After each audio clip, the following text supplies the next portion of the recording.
Greetings and welcome to another edition of Montpelier Connection, live from Montpelier, or I should say being recorded in the statehouse in Montpelier.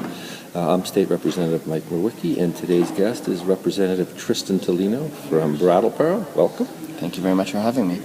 We are 1 week into the legislative session, moving along. We've heard the governor's inaugural address, and today we'll be hearing the budget address. And one of the things that is on a lot of people's minds here is education financing, and one of the things we've been hearing a lot about is education reform. And you and I were talking about how what people are talking about in regards to education reform is really financing reform. And there's some ideas about education reform, though, that I think need to be part of that discussion. And you've got some ideas about philosophical ideas about education right now. Yeah, well, so many, a wide range of thoughts that I've been, sort of, I guess, working on since last year when it became clear that the education conversation in this building would be of real import for the long-term future of education in this state, and frankly, really the landscape of what democracy looks like in this state, and how we practice it at the local level, and how we balance sort of a history of local participation and engagement in decision-making with what is the charge that we carry up here in Montpelier of thinking of all of Vermonters as one entity. And so one of the things I've done is reading some history and reading some long-term studies that look at the kinds of issues that tend to get debated here. And when we're here, we feel the debates are always fresh, not always fresh, but often sort of fresh to the majority of the members here, and feel very urgent and in the now, in the moment. But when you have a chance to step back, as I was able to do in the off-season, you can see that in many cases these debates are really not just decades old, but in some cases centuries old, and in some cases go back to the very origin of the public school system in the United States, and the tensions that have existed within that system since the very beginning. And one of the examples that came up when you and I were talking is the question as to what is the purpose of public education. Is the purpose of public education to provide a workforce, or is the purpose of public education to provide sort of the moral and character development necessary to produce informed and active and engaged citizens who then participate as they participate in the workforce, however that happens. The foundation for democracy. But interestingly enough, that tension is really old and has a lot to do with the early pioneers and where they came from, whether they came out of whether it was the women's suffrage movement and their origins in Protestant theology as it was being practiced in New England and New York in particular, or whether they came out of the union movement and how those issues shaped out really powerfully, sort of continued as the major tension point. And the reason it's relevant today is that even here and even now and even in our community, that tension still very much exists. And I think we're going to hear today some ideas from the governor as he announces his budget that are going to talk about education and workforce development, and a marriage between the two, a deeper marriage between the two. And so this tension is very real, very alive for us.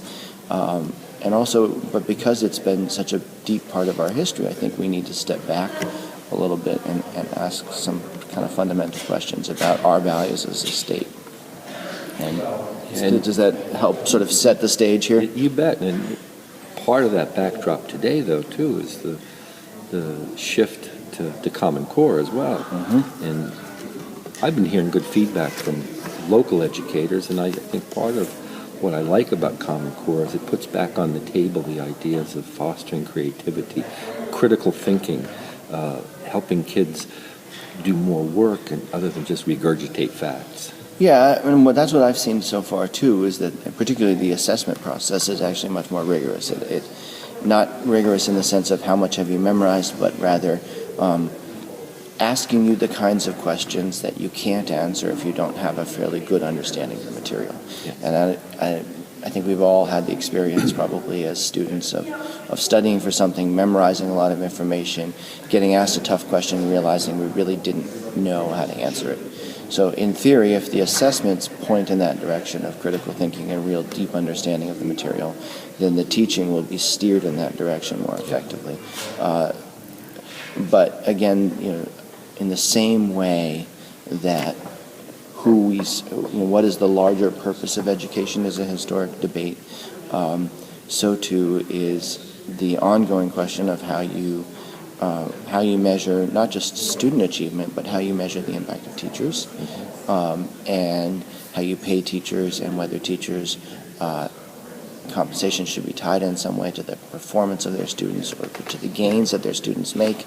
And all over the country, there are different experiments happening with payment methods and everything else. And so you have here, we participate in the national conversation in different ways, and yet many of the ideas that have some currency currently within this building are at least 3 or 4 decades old and have been tested in various places. In my opinion, I don't think that they have been tested in a way that supports their application here, just to be clear. But we're going to be seeing some old battles being fought under the guise of being new. Yeah. And not that different from what's happening in healthcare, in many systems in our culture right now. The questions in healthcare are we getting good outcomes? And for the most part we are, until you start looking at certain economic demographics, and that's where the outcomes trail off. And similarly in education, we're getting good outcomes here. We've got educators doing a great job, but they're up against a lot. And when you get into certain economic demographics, layer on the heroin epidemic, the opioid epidemic, and the impacts of our schools there, and we have a little better sense of what schools and educators are up against and the other kids.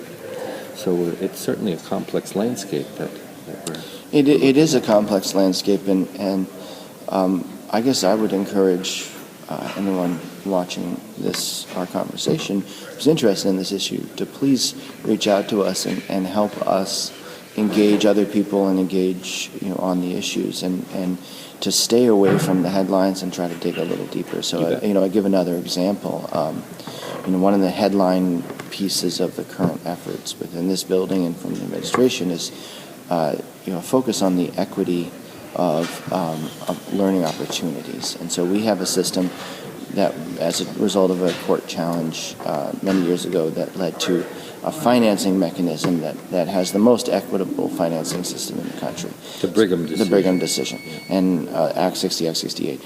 So that we collect money in an equitable way. But the argument is that if you have the good luck of living in a community that has a school that has a larger population and is able to offer a wider variety of courses and extracurricular activities, that you have a richness of a learning experience that's different than somebody who's in an environment that is smaller or more challenged financially. And on the surface of that, I would agree that there's some logic there, and it's something that we have to look at. But what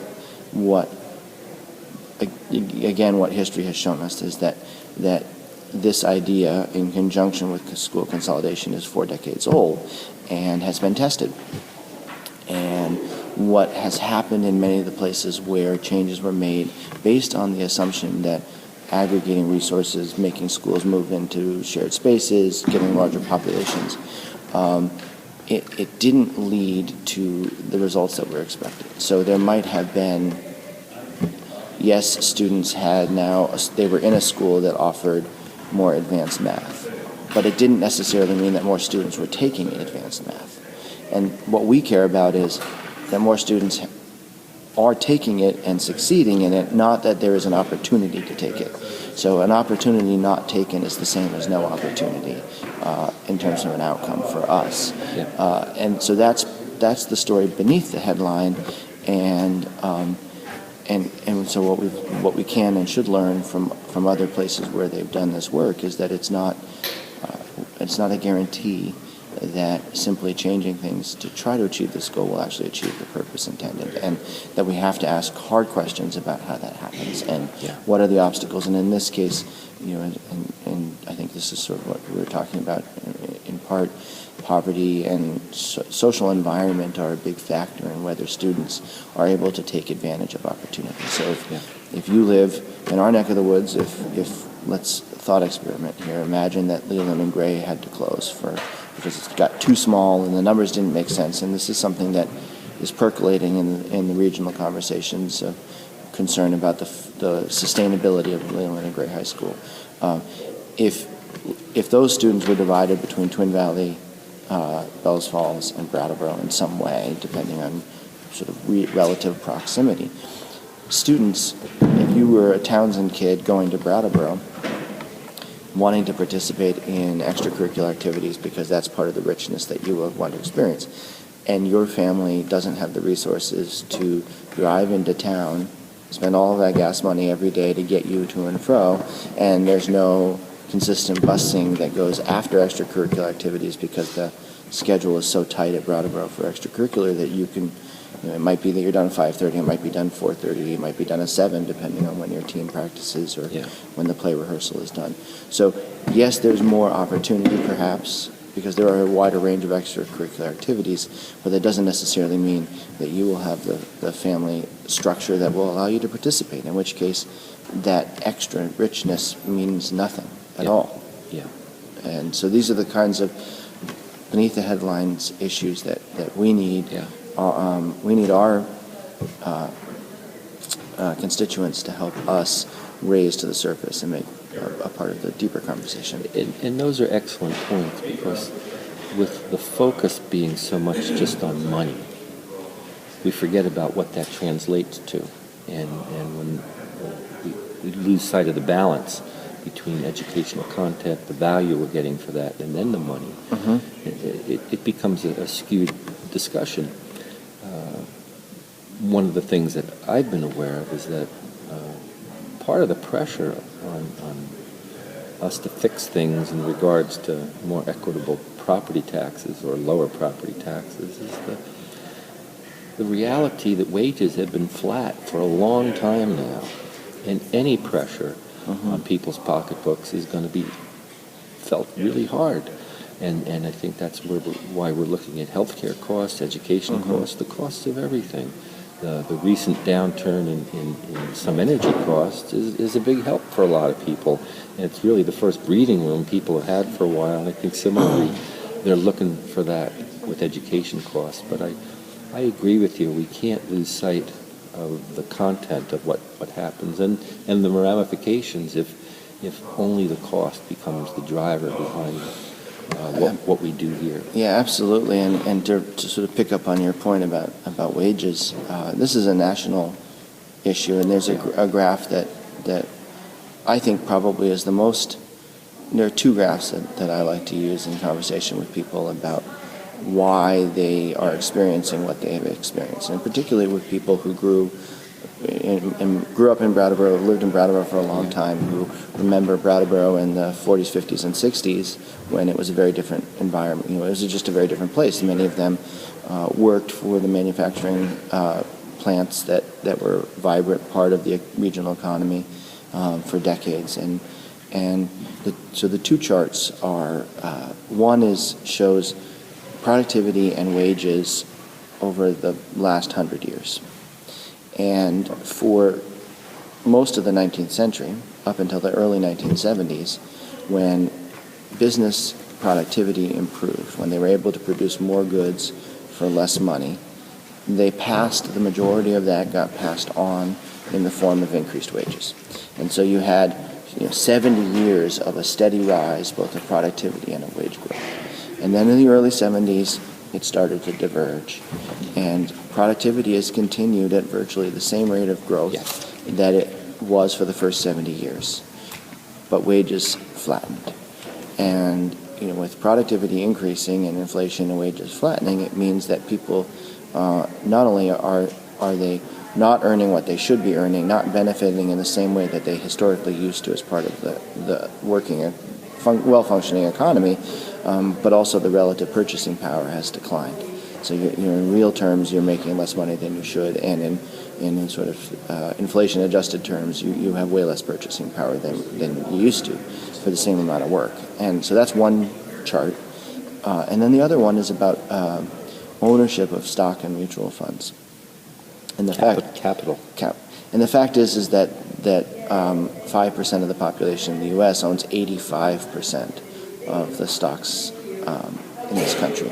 So while many, many millions of people are invested on some level through retirement plans and other things, when you get right down to it, the mass owns very little of that wealth, and the minority, the very small minority, owns the vast majority of that wealth. And those national trends are very hard because they impact us in a rural area disproportionately. We feel that much more vividly than some places do, where maybe where the people who aren't benefiting from the economy are a little less visible.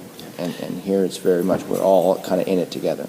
And one of the ways we could be addressing that, and we started to look at that in House Human Services Committee, and other states, other countries do that, is the creation of child savings accounts. Mm-hmm. These are accounts that in some states they put the seed money in there, and then they match some of the other money that the contributor can make. That in many states, these are education funds. They can't be touched until 18 years of old or when they go to college, and they can only be used for education. And if not, the state's contribution goes back into a big fund, and the individual can draw down.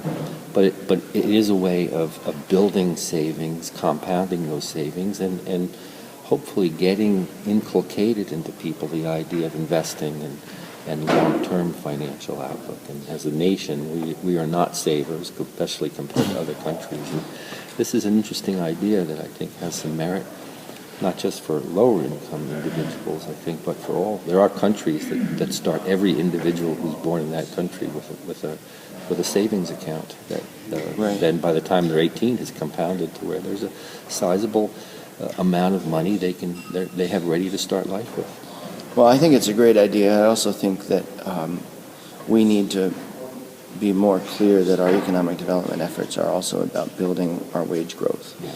And certainly it's hard to do in the face of the national pressures because, as people know, the last part of what happened in that time period where wages stopped growing is that business, larger businesses started moving offshore. Yeah. To save money. Or moving their money offshore. Moving their money offshore, but also moving their production offshore, and in many cases their services. Remember Dell, famously did that with its services to India. That what that did is that broke the relationship between productivity and labor, and so I'm hoping today that we hear from the governor when he does talk about economic development, workforce development, that what we hear is a recognition that Vermont is in a place where we can, in fact, work together to build a new economy, that we have a brand and an environment, a work environment that is capable of delivering world-class products to the rest of the world, which is what we need. We need capital inflow from outside of our markets in addition to a robust economy, internal economy.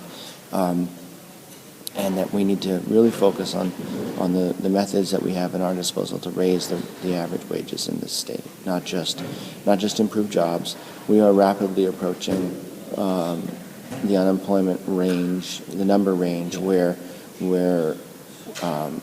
will have many more people looking to hire than we will be able to fill the positions. We're not far from full employment. We're not. Of the employable individuals. Of the employable individuals. And so, given that, we have to figure out how to build and market and expand businesses that are capable of competing in larger markets and therefore capable